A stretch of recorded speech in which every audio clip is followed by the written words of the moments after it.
For years, we've known that dieting, extreme dieting known as caloric restriction, has led to longer, healthier lives in lab animals.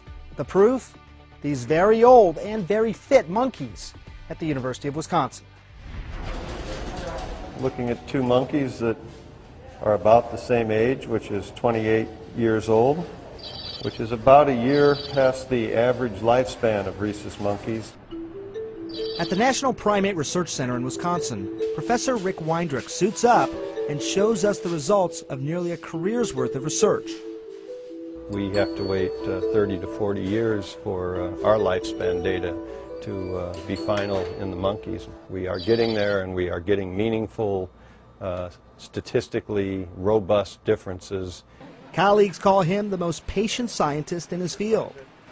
While others have proven the benefits of CR, or caloric restriction, in everything from yeast to worms to mice, for decades Weindruck has been studying its effects on monkeys, with their longer lifespans and their similarities to humans.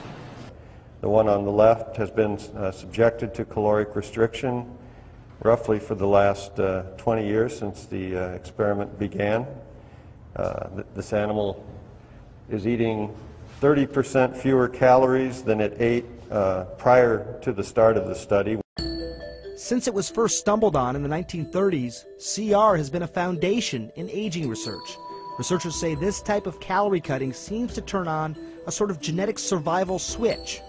We think it's really quite clear that for the large majority of the monkeys on calorie restriction, they look younger than those on the normal diet that are the same age. But Weindruck says its benefits are much more than just skin deep. And we're seeing roughly a 4 times greater risk of developing age-related diseases in the animals on the normal diet as opposed to those subjected to caloric restriction.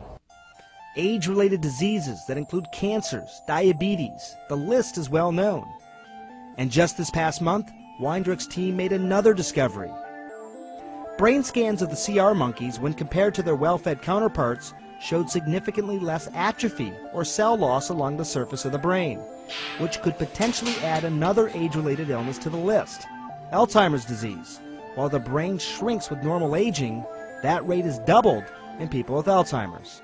Weindruck says the recent findings are significant. It's not about picking off one disease at a time.